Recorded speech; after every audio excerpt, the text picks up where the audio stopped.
Welcome back to AF Tales. In today's story, we explore this moment. My girlfriend said it is just a girl's wellness retreat.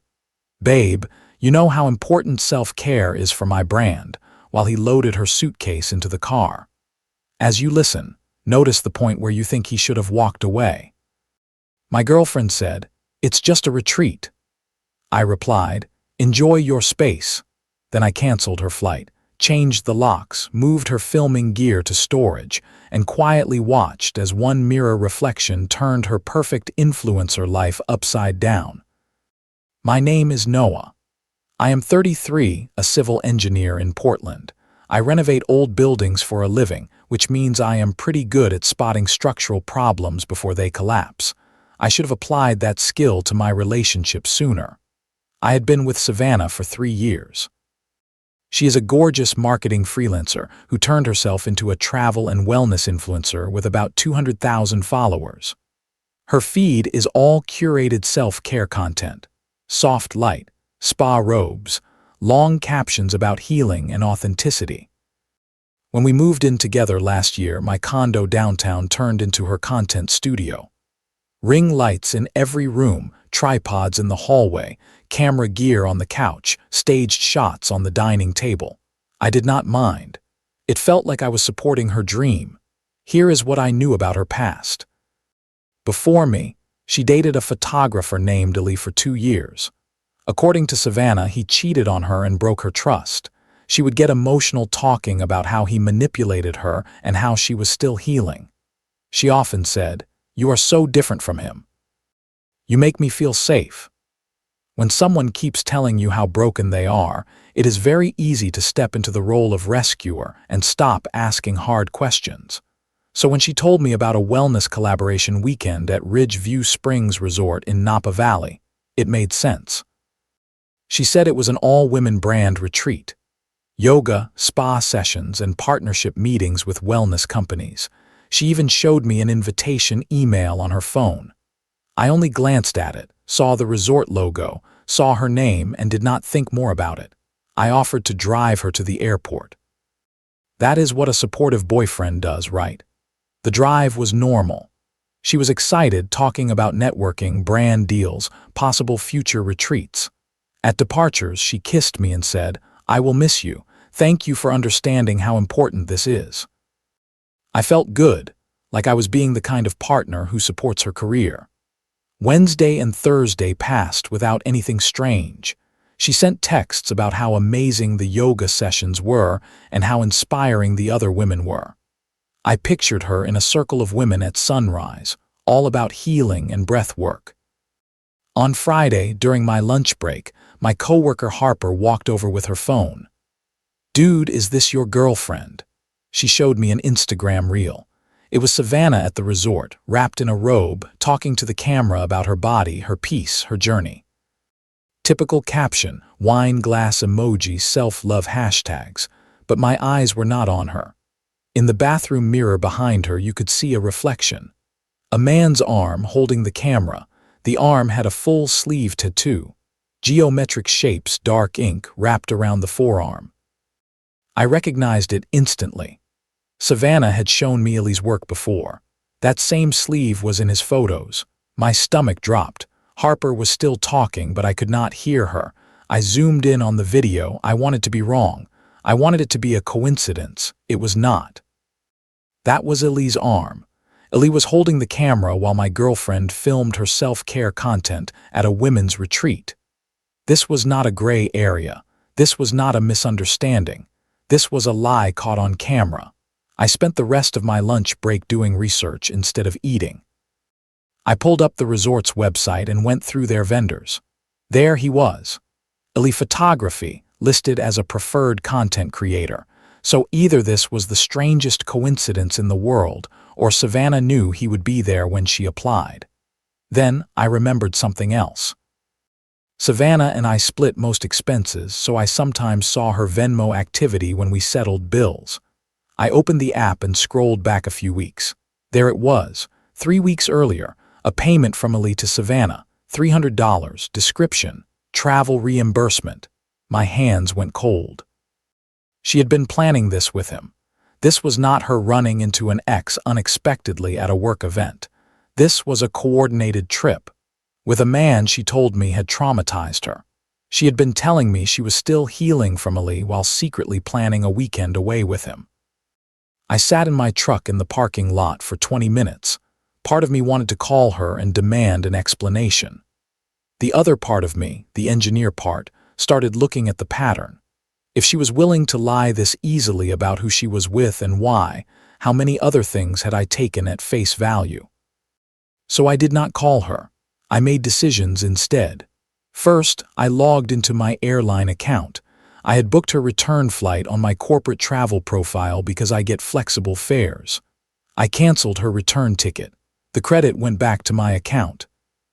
Then I called my building management. Savannah was not on the lease. She was an authorized long-term guest, which meant I could revoke her access at any time. I told them we had separated and I needed her door code and access card disabled. The manager had known me for 5 years. He processed it within an hour. Next, I went home and looked around my condo. Every corner was part of her brand. Light stands, microphones, tripods, backdrops. I drove to my storage unit across town and started packing her equipment. Every item, every ring light, every backdrop cloth, every lens case. I took photos of the boxes and wrote detailed labels. I was not throwing anything away. I was just moving her work into neutral space. My home was no longer her set. The strange thing was how calm I felt. I expected shaking hands, rage, heartbreak. Instead, it felt like when you discover a beam is cracked behind a wall, you stop pretending the house is fine and start planning repairs. On Sunday evening, I invited Savannah's younger brother, Cole, over for dinner. Cole is a firefighter, solid, grounded, loyal. He has always been one of Savannah's biggest defenders. I figured he deserved to see the truth. Halfway through the meal, my phone started buzzing, then buzzing again, then again. Savannah, flight canceled. What happened? Why can't I get into the building? My card is not working. Noah, this is not funny, I can explain. Illy and I are just friends, this was business. Cole saw my phone lighting up. What is going on? I showed him the reel. I zoomed into the mirror. He stared at it for a long time. You have got to be kidding, he said quietly. Tell me she did not do this. I explained about the vendor listing, the Venmo payment, the return flight, the canceled access. Then Cole's phone buzzed. It was their mother. He read the text and his face went pale. Mom is asking what is going on with Savannah and Illy. She said, did she really lie again? That one word again hung in the air. Cole looked at me like he was seeing a different story around his sister, a pattern he did not want to acknowledge. More texts came from Savannah, more calls. I let them go to voicemail. Finally, I sent her one message. You said you needed space for self-care. You have it now. Your filming equipment is in storage. The code is 9192. Do not come to my apartment. I turned my phone off. I thought that would be the peak of the drama. It was not. On Monday, Savannah launched her side of the story online. She posted an Instagram story of herself crying. The caption said that some men are threatened by independent women. She said she had been abandoned in another state for choosing her career. She wrote about her body, her business, her choice. Her followers split. Some people flooded my inbox, calling me controlling and abusive. Others asked why she was with her ex at a women's retreat. Someone started a Reddit thread called "Influencer Got Dumped Mid-Trip. Ex's silence is louder than her captions." That one made me smile a little. In the middle of this, I got a message on LinkedIn. It was from a brand contact at Ridgeview Springs. Hi Noah, thanks for clarifying Savannah's address. There seems to be some confusion about the collaboration. She told us you two were still together and submitted the application with a +1 invite under your name. We sent the welcome packet to both of you. I sat back in my chair. Savannah had used my information to get a couples-style invite, then lied to both the brand and to me about what the trip was. The brand rep continued. She also claimed Illy was her official cameraman for the retreat, but we do not hire outside photographers. Our events include internal documentation. If she brought an unauthorized person, that violates her agreement. So she lied to me. She lied to them. She even lied about who was allowed to be there. Meanwhile, Savannah had to figure out how to get home. Illy had rented a car, so she caught a ride back with him to Portland. When she showed up at my building on Tuesday night, she walked in like she still lived there. The concierge stopped her. "Sorry, Miss Clark, you are not listed as a resident. I have to call up to confirm any visit."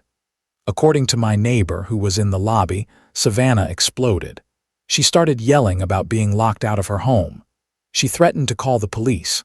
She accused the building of enabling abuse. The cameras caught everything. I sent the footage linked to Cole. He went down there and pulled her aside. Their conversation revealed even more. "You used Mom's emergency fund for that spa package, didn't you?" he asked. "The money she gave you for actual emergencies." Savannah cried and denied it. Then she slipped. I was going to pay her back as soon as the brand deals came through. So she had taken money from her mother that was meant for real emergencies, used it to fund a secret trip with her ex, and planned to cover it with income from a collaboration she lied to get. That was the line for Cole. He told her she needed to figure out her own housing now. Then he walked away. Savannah ended up in a hotel, complaining about the cost on Instagram while tagging the building management. She still acted like this was normal breakup drama. She had no idea how big this would get. The brand did not just drop her. They sent a report to her influencer management agency about contract violations. The agency dug into her numbers. Screenshots leaked later, showing that Savannah had been inflating her analytics.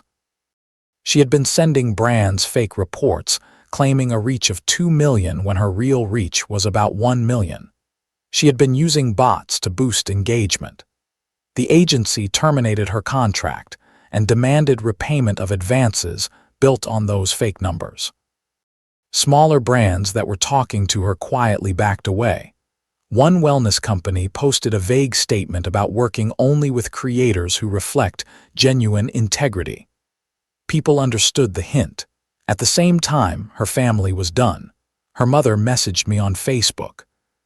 "We have been enabling Savannah's behavior for years. You were the most stable relationship she ever had. I am sorry she took advantage of your kindness." The emergency fund theft was the last straw. Her mother cut her off and demanded repayment. Cole blocked Savannah after she accused him of choosing an outsider over his own sister. He sent me her long message. It was full of the same lines I had once believed. Talk about being misunderstood, about people twisting her story, about how everyone owed her loyalty. Now, no one was buying it. Then he left. He had been filming parts of their weekend for a vlog project. When the drama started to spread, someone leaked a clip of them kissing in the resort pool. It hit a gossip subreddit. From there, it spread everywhere. She lost 20,000 followers in a week.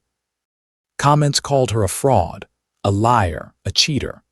Her brand of healing and authenticity did not survive real video evidence. Savannah tried one more time to control the story. She went live on Instagram, saying I had emotionally manipulated her, cut off her finances, and humiliated her. But by then, too much was public. The brand emails, the lobby footage, the leaked pool video. My coworker Harper started leaving calm comments under Savannah's posts from her design account.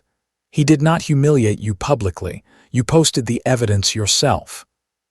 Using someone's corporate discount to fund a trip with your ex while lying about the purpose is not financial abuse. Honesty is the baseline for any partnership. That is not manipulation. That is business. Savannah had no real response, so she deleted everything from the past month and went silent. 2 months later, she came back online in a new place. TikTok, new account, different handle, about 12,000 followers, new brand. She called herself a life coach for women rebuilding after toxic relationships. She posted videos about spotting manipulation and setting boundaries. She talked about healing from men who tear you down. The irony was hard to miss. The comments were not kind. People recognized her. They asked if she was the same woman who cheated at her retreat and stole from her mom. Most of those comments got deleted. Eventually, she turned off comments on most videos. Meanwhile, I was moving on. I gave Savannah a 60-day window to pick up her equipment from storage. I sent that notice through email and to her last known address. She never replied. After the deadline, I followed the storage contract. I liquidated the abandoned contents and donated the money to a local women's shelter. Harper said it was perfect irony. Her old equipment was now actually helping women escape real abuse instead of being used to fake it online. Savannah's mom kept her promise and stopped supporting her. Last I heard, Savannah lives in a small studio in Sacramento, working the front desk at a gym. Her big wellness influencer dream is more or less gone. Illy moved on to Miami and is engaged to another influencer he met at a conference. When I saw that on his profile, I laughed a little. He clearly has a type. The part that surprised me happened a few months later. Cole came over for coffee and handed me an envelope. "Savannah sent me this," he said. "She asked me to give it to you." Inside was a short handwritten letter. "Noah, I am not writing because I want you back. I know I do not deserve that. I am writing because I finally understand what I lost. You never tried to control me. You just loved me while I was lying to everyone, including myself. I am sorry, not because I lost you, but because you never lost yourself. You handled everything with more dignity than I ever showed you. I hope you find someone who deserves the person you are." I read it twice. Then I put it away. I did not answer. I will not. Because the truth is, I am actually happy now. I have been dating Erin, an architect I met through work. She is smart, honest, and does not perform her life for strangers. We have been together for a couple of months and everything feels simple. We cook, we walk the dog, we talk about real things. Last Sunday, we were walking through the park and passed a billboard for a wellness campaign. I noticed something familiar. They had used to feature Savannah. Now it was a different model. The tagline read, "Peace is not found in followers, it is found in truth." I pointed it out to Erin and told her the whole story. She shook her head. "You dodged a bullet. Some people take years to see manipulation. You saw it in one weekend and did something about it." As we kept walking, I realized she was right. I spent 3 years thinking I was helping Savannah heal from someone else. But really, I was standing in front of her choices like a shield, helping her avoid consequences. When I stepped aside and stopped managing her story, her performance collapsed on its own. I did not scream. I did not post clapbacks. I did not try to destroy her. I just removed access, told the truth when I needed to, and let her actions speak for themselves. Sometimes the strongest response to betrayal is not a big confrontation. Sometimes it is just quietly changing the locks, canceling the return ticket, and letting people show the world who they really are. Lesson 1. If someone constantly talks about being hurt by toxic people, but keeps repeating the same behavior, pay attention to their actions, not their stories. Lesson 2. Support in a relationship is good, but you should not be the foundation of someone's entire image while they lie to you and others. Lesson 3. You are allowed to protect your home, your money, and your peace when trust is broken. Boundaries are not abuse. Lesson 4. Brands, jobs, and families can forgive mistakes, but long-term dishonesty usually comes back in very practical ways. Contracts, money, and trust all have limits. Lesson 5. You do not have to ruin someone to move on. Sometimes the best revenge is a quiet, honest life with someone who values you. Lesson 6. Real peace is not in likes, views, or public sympathy.